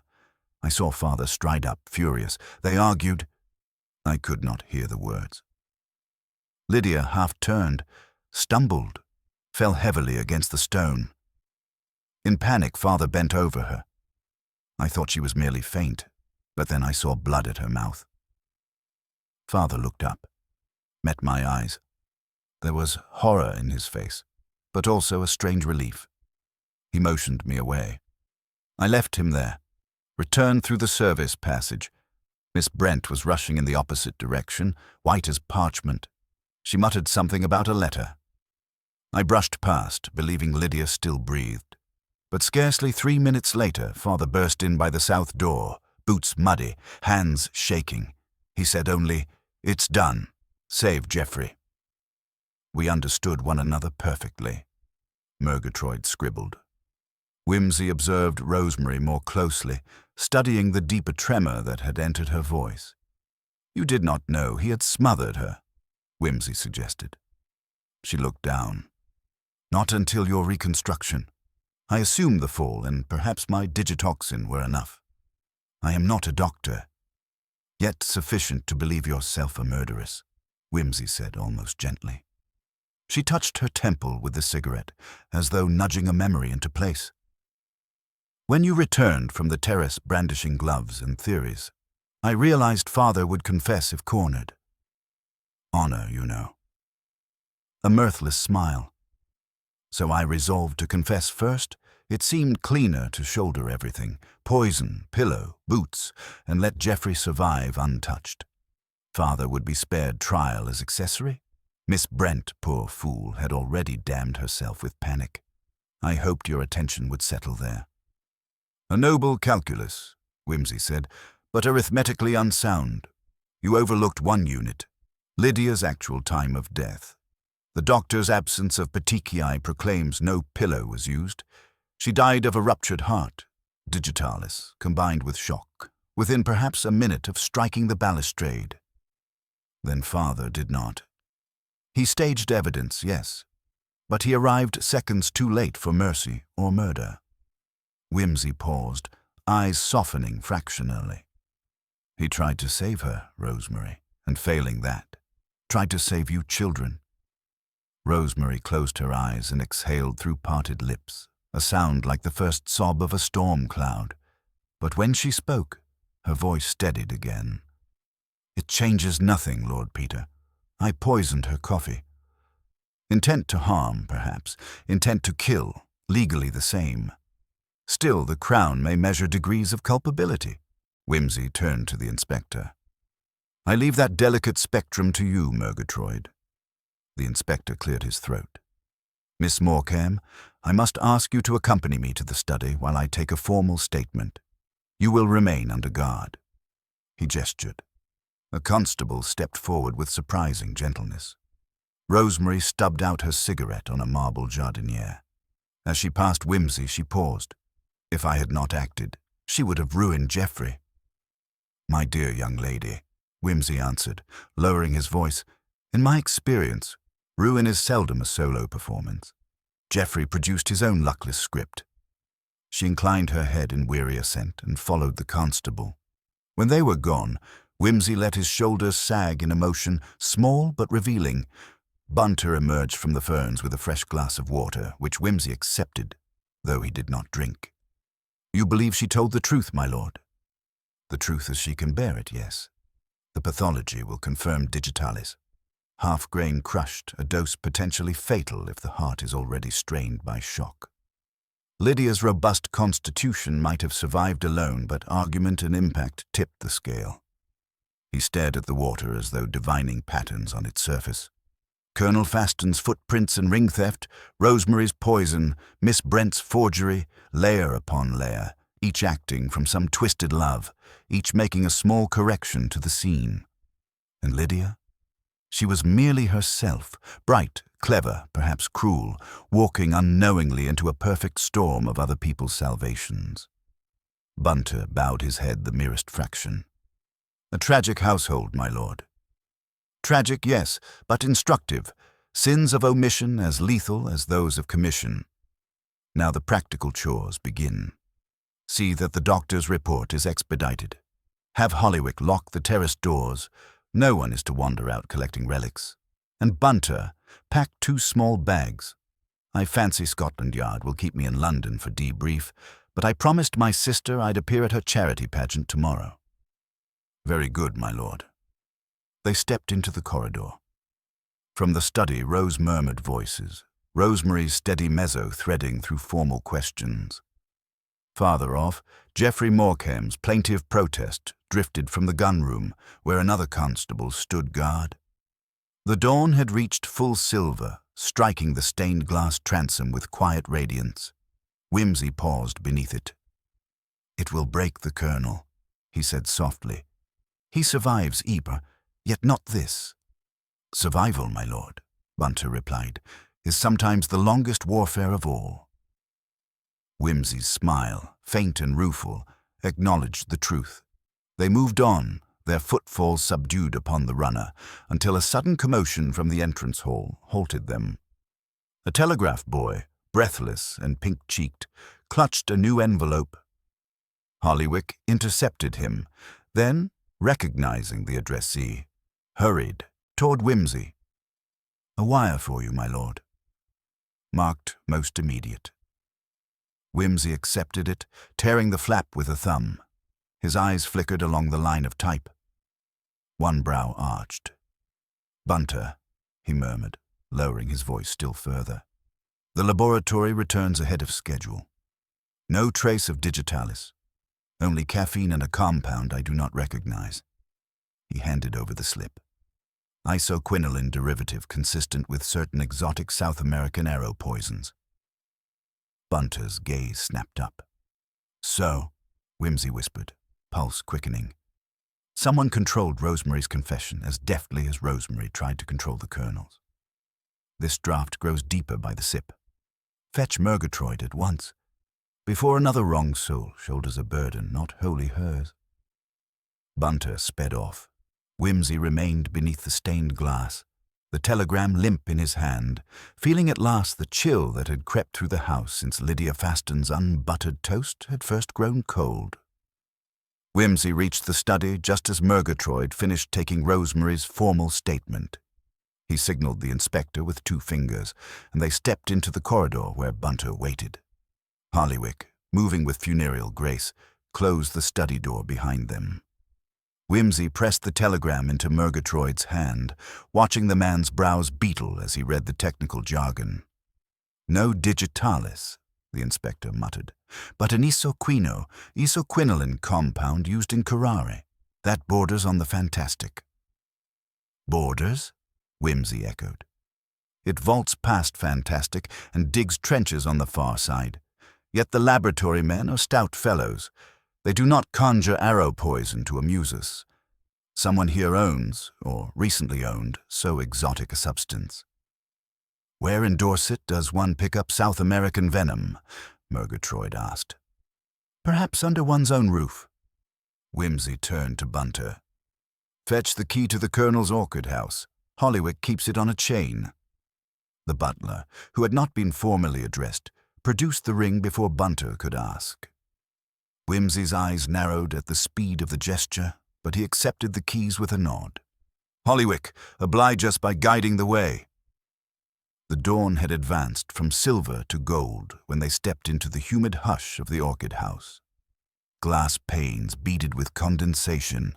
Among cushions of sphagnum, waxy blossoms strutted like exotic birds arrested mid-courtship. Whimsy inhaled. Earth, peat, something faintly acrid beneath the fragrance. "Colonel Faston's prize collection," Hollywick murmured. "He brought many specimens home after the war, gifts from foreign officers." "Foreign indeed," Whimsy replied. "Some from Brazil. A few vines, yes, though the colonel never managed to coax them beyond leaf."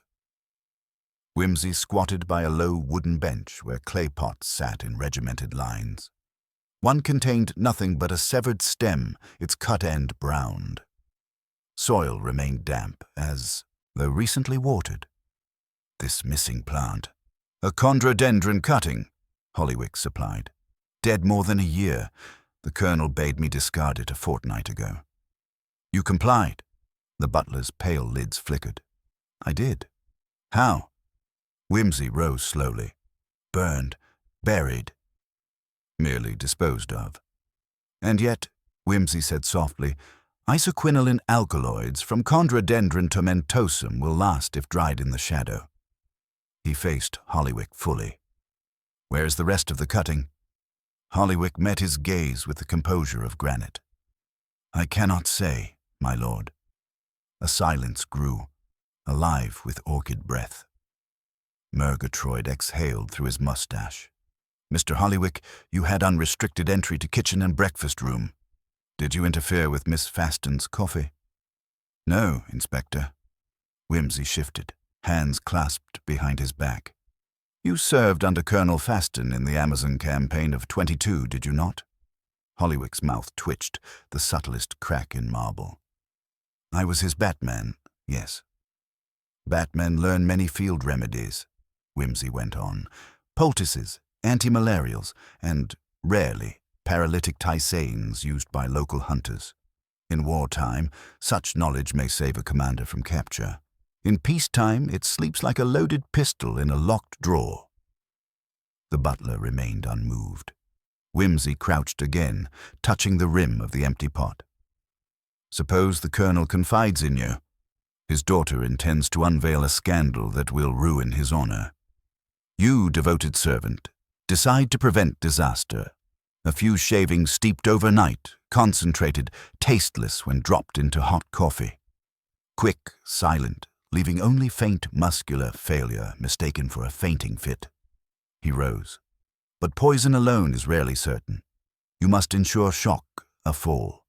You contrive a confrontation between father and daughter, perhaps by misplacing the forged letter where each will stumble over it, allowing temper and poison to accomplish together what either might botch alone." Hollywick drew breath at last, shallow. "An elegant tale. Not mine," Whimsy said, "but the plants. They chatter to anyone who knows their dialect." He reached into his pocket and produced a small twist of paper. Bunter found this in the scullery stove. It was parchment, not envelope paper, and bears resin granules identical to those on the cut stem. "I suggest you wrapped your extract thus before carrying it to the breakfast room." For the first time, Hollywick's composure slipped. A tiny spasm crossed his cheek. Murgatroyd stepped forward, voice iron. "Mr. Hollywick, I must ask, did you administer this substance to Miss Faston?" Hollywick straightened, hands clasped behind him exactly as on parade. The colonel's honor required preservation. Miss Lydia meant to destroy him over a mistake made in pity for a shaken boy. A father's glory outweighs a daughter's caprice. "Then you confess," the inspector pressed. Hollywick closed his eyes. "I confess to shielding a good man from despair. The rest is circumstance." Whimsy's voice, when it came, was chilled iron. "Circumstance killed an unarmed woman, implicated a governess, unhinged a sister, and shattered a household's core. Your loyalty is monstrous." The butler opened his eyes again, calm once more. "Monstrous service for monstrous wars, my lord." Murgatroyd produced cuffs. "You'll accompany me." Yet as he stepped, the butler swayed only slightly, like a tall candle finding its base soft.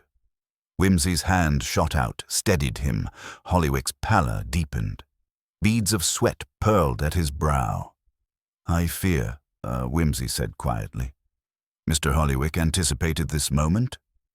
He sniffed the humid air. "A vapor, bitter almonds and something sharper. Inspector, note the broken syringe at his feet." Murgatroyd cursed and lunged, but Bunter already had the man by the shoulders, easing him to the bench. Hollywick's breathing grew ragged. His eyes drifted past Whimsy, searching orchids that blurred into colored fog. "No doctor," he whispered. "Better this than trial." Whimsy knelt beside him. "Foolish to think death absolves." He drew a handkerchief, wiped the sweat gently. "You butchered your own conscience to save another's name, and now you slit your legacy as well." The butler's lips formed a thin line of what might have been gratitude or scorn. Then his body slackened. A final breath leaked away, vanishing in the orchid-heavy air. Bunter closed the man's eyes with austere efficiency. Murgatroyd exhaled, removed his cap. "End upon end, damned house."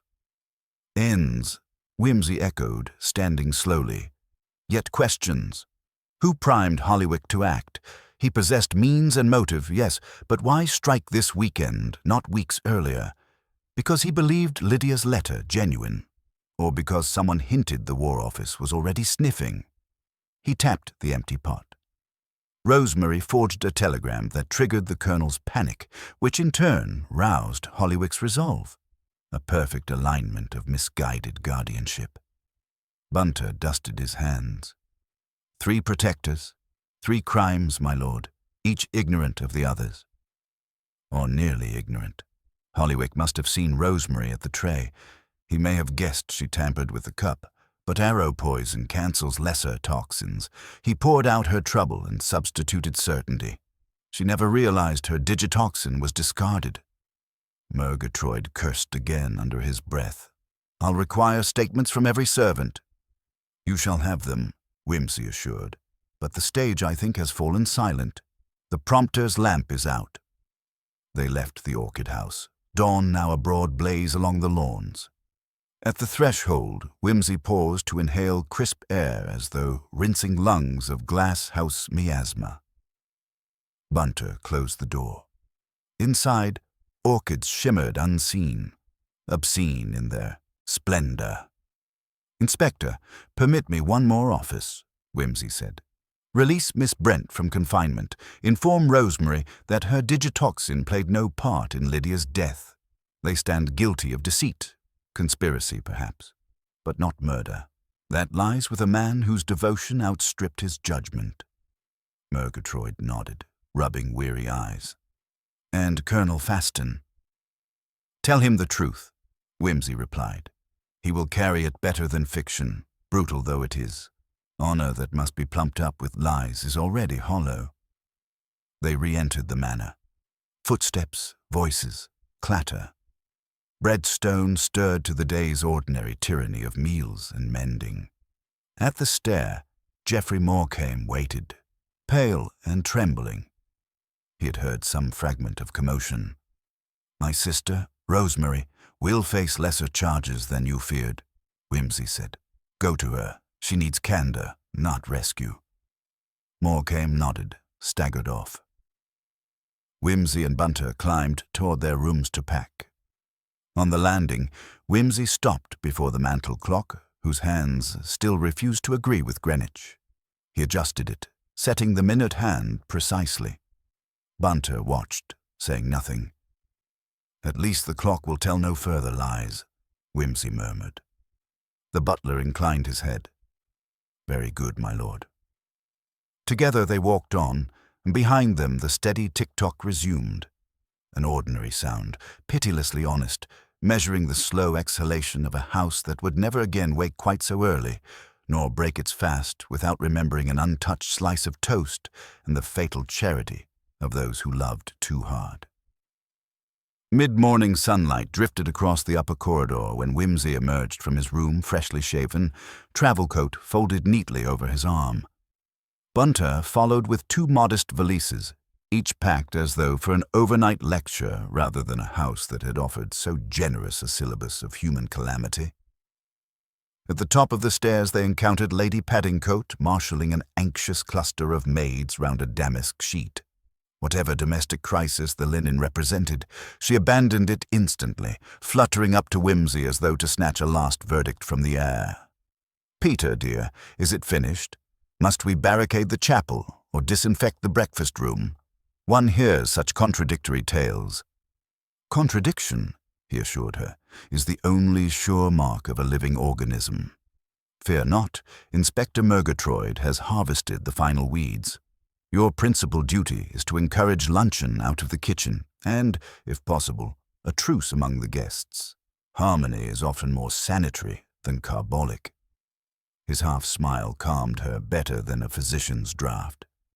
She squeezed his arm and flitted away, leaving the corridor suddenly quieter. As they descended, the great front door swung wide. Reverend Bryce entered, hat in hand, face ashen from a vigil that had stretched beyond dawn. He stopped when he saw Whimsy. I'm told, he began, voice hoarse, that Lydia, Miss Faston, was dead before I reached the terrace. Whimsy inclined his head. Quite true, sir. Nothing in your counsel could have prevented or hastened what befell after 9/12. Bryce's shoulders slumped in visible relief, though grief still pinched the edges of his mouth. "Thank you," he murmured, and passed on toward the library, where Colonel Faston waited to dictate letters of apology to bereft relations. The clergyman's tread echoed down the oak boards, the sound of a burden set aside, if only partially. Outside on the gravel sweep, the police motor stood ready, Rosemary seated within, guarded yet unobtrusively so. Through the window, she glanced at Whimsy. No rancor, only a flicker of scholarly curiosity at her own downfall. He lifted his trilby in silent farewell. She answered with a faint tilt of her chin, a woman accepting footnotes added to an essay she once thought definitive. Murgatroyd appeared from the drive's far turn, satisfaction and fatigue in equal measure upon his ruddy face. "Hollywick's room is locked and sealed," he reported. We found a field notebook among his effects, sketches of South American flora, dosage notes beside quotations from the Colonel's lectures on honor, enough for any jury. "A pity juries seldom read botany," Whimsy said. "Still, motive will carry where science stumbles." He paused. "See that Miss Brent's good name is not threshed beyond necessity. Her forgery lacked malice once Lydia was dead. I'll word it gently." The inspector extended a hand. Whimsy took it. "You've done the yard a service, my lord. Again. Call it a clerical error in the cosmic ledger," Whimsy replied. "I like the columns tidy." They parted with mutual nods. As Bunter loaded the bags into the Lagonda, Geoffrey Morecambe hurried from the portico, wearing yesterday's creased dinner jacket as if too distracted to notice. He halted beside Whimsy, cheeks raw from hurried shaving. "Rosemary asked me to give you this," he said, pressing a small parcel the size of a cigarette tin. "She called it her revenant." Whimsy unwrapped it. Inside lay a single pressed bloom, an orchid petal, pale amethyst shot through with wine-red veins. Beneath it, in Rosemary's slanted hand, "Beauty is half truth, half terror. May you always know which half you're holding." He closed the lid, slid it into his pocket. "Your sister will need you steady, Mr. Morecambe," he said quietly.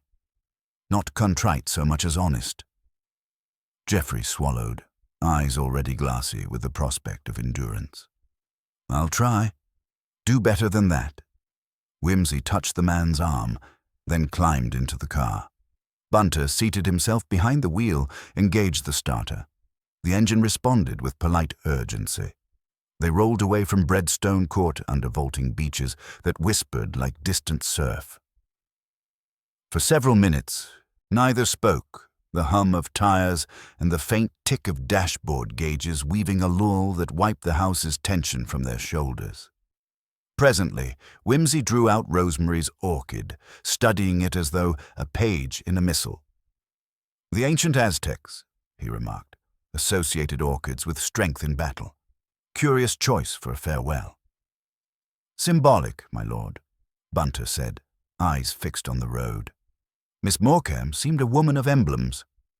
An epidemic among the literate classes. He returned the tin to his pocket, settled deeper. "Bunter, consider our little morality play. One forged letter, one doctored cup, one soldier's plant extracted for mercy, and one father's footprint. Each alone might have ended in scandal, yet not blood.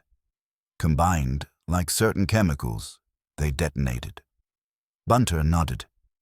"Lethal synergy, my lord. A principle I've observed in certain household cleaning agents." Whimsy chuckled. "Trust you to find domestic metaphor." He gazed out at Quicksilver Meadows sliding past. "Still it nags. How did Hollywick gain time to decant poison without servants noticing?" Bunter's brow creased. He dismissed Jenny to fetch fresh napkins. "Exactly. Which means even a minor servant inadvertently midwifed catastrophe. In detective fiction, one need only unmask a villain. In life, everyone must somehow endure the unmasking." They drove through the village, scattering chickens and eliciting one salute from a constable too new to the force to hide awe. When the railway crossing loomed, Bunter slowed. The London Express would not arrive for 20 minutes. Wimsey suggested a walk along the river that bordered the hedged lane. They followed a footpath to a stone stile overlooking water bright with midday sun. Cows cropped grass on the far bank. Beyond them hazed the spire of St. Agneth's, where Lydia should have married in white satin. Wimsey leaned on the parapet, watching a wagtail flit across reflections. Odd thing, Bunter. We solved a murder simply by accepting that every protective act might itself be an assault. If only wars learned that in reverse. Bunter's answer was a small, respectful silence. Presently he said, "Forgive me, my lord, but the colonel, do you think he will survive the court appearance?" "He'll stand," Wimsey replied. "Soldiers endure courts as they do shrapnel, with stoicism and brandy. Whether he survives his own reflections afterward, I cannot say." A breeze riffled the reeds. Wimsey produced his cigarette case, offered one to Bunter, lit both. Smoke curled upward until the wind shredded it. "Chief among tragedy's ironies," he mused, "is its habit of improving everyone's clarity too late to be useful." Lydia realized too late she wielded something sharper than gossip. Rosemary discovered too late that love cannot be recalibrated by stagecraft. The colonel understood too late that shielding a lie merely guarantees its heft. "And Hollywick?" Bunter asked. Hollywick knew everything too early. That was his doom. He flicked ash. "We must deliver a statement at the yard. Then I owe Harriet presents at her pageant. She claims mothers in Bloomsbury now require me to read Tennyson to their progeny. Heaven help us." "I'll press your striped waistcoat," Bunter murmured. The distant whistle of the express floated over fields. They crushed cigarettes, retraced steps to the car. As Bunter maneuvered onto the lane, Wimsey settled with an almost lazy grace, eyes half closed. "Remind me, Bunter, did we ever lunch?" "No, my lord. The toast was not eaten." "Nor the truth," Wimsey murmured, entirely digested. Yet he smiled, and the smile was not cynical so much as resignedly human. At the station, a man in uniform waved them past the barrier.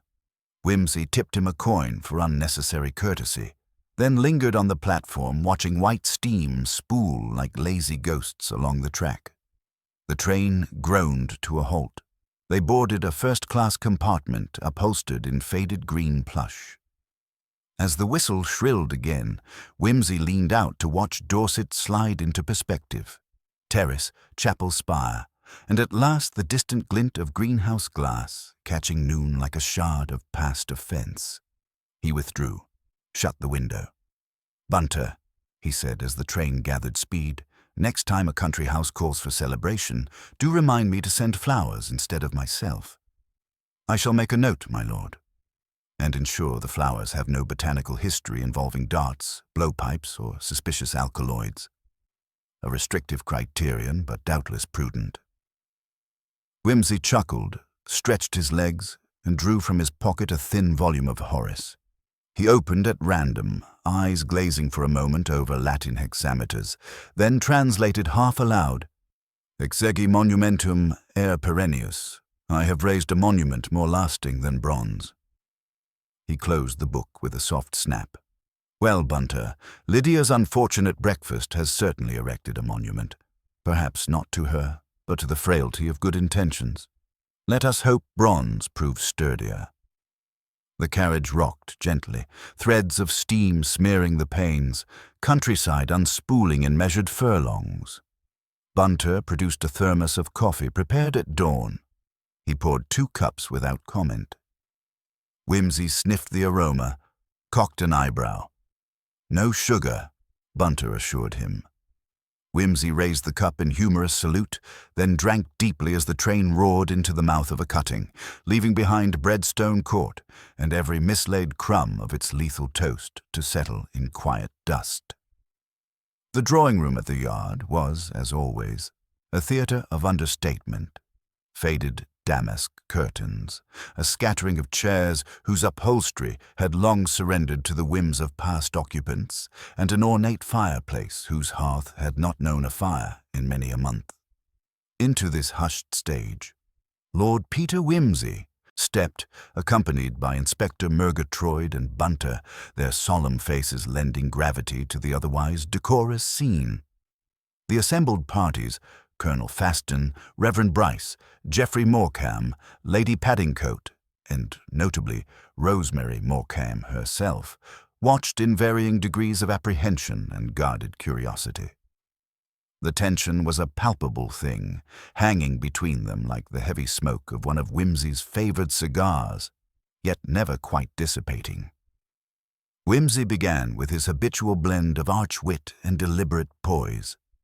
"Ladies and gentlemen, and my dear Murgatroyd, we have reached that peculiar moment in any investigation when all stray threads must be drawn taut into the single line of truth, however inconvenient or unsavory that line may prove." He paused, eyes briefly resting on the Colonel. "Colonel Faston, your conduct has been exemplary under grievous strain, yet it is not your hand that wielded the poison this unfortunate morning." A flicker of relief played across the Colonel's features, swiftly masked by a solemn nod. The motive, as we have uncovered, did not arise from the old quarrels of land or inheritance, but rather from the fragile architecture of human trust, fragile and easily shattered. We have seen how Miss Morecambe's forged letter, intended as a misguided act of protection, set in motion a series of cascading deceptions, each more desperate than the last. Wimsey's gaze shifted to Rosemary. Miss Morecambe's performance, though earnest, was but a prologue to a darker necessity. But it was not she who administered the fatal draught. The room's collective breath seemed held hostage. Attention, then, to the details once deemed trivial, the clock in the breakfast room, forever 5 minutes fast, the silken curtain drawn across the window despite the warm morning air, the door to the chapel left unlocked yet unentered, each a deliberate misdirection designed to shield the truth. He turned to Geoffrey Morecambe. "You, Mr. Morecambe, brought forth the field notebook, illuminating the learned studies of your late colleague, Mr. Hollywick, and therein lay a clue more potent than poison. A secret duality, a life lived simultaneously in daylight's rational light and the shadows of obsession." Wimsey's voice dropped an octave. Mr. Hollywick's duplicity was that of the mind as much as the body. Outwardly a scientist, inwardly a man haunted by possession and control. His study of rare alkaloids was not merely academic. It was instrumental in a plan to exert power where he felt powerless. Then the crescendo, delivered with quiet precision. The poison, extracted from the leaves of a South American shrub, was administered not by the victim's hand, nor by any who wished her ill in mere passion or greed, but by the one who believed himself the guardian of her fate, Mr. Geoffrey Morecambe. A sharp intake of breath, followed by a stunned silence. Wimsey's gaze held, steady. "Mr. Morecambe, your knowledge of the toxin, your access to the late Mr. Hollywick's notes, and your presence at the time all aligned too neatly to be coincidence. Your desperate attempt to shield your sister from scandal became the instrument of tragedy." Geoffrey's jaw trembled, eyes darting in denial, then resignation. It was meant only to incapacitate her, to stop her from ruining everything. I never intended—" "Intent is the province of the courts, not the investigator," Wimsey interrupted gently. "What matters here is the sequence of actions and their consequences. Your mistake was to underestimate the potency of your chosen weapon and overestimate your own control." The inspector stepped forward, cuffs at the ready. Geoffrey's shoulders slumped in defeat.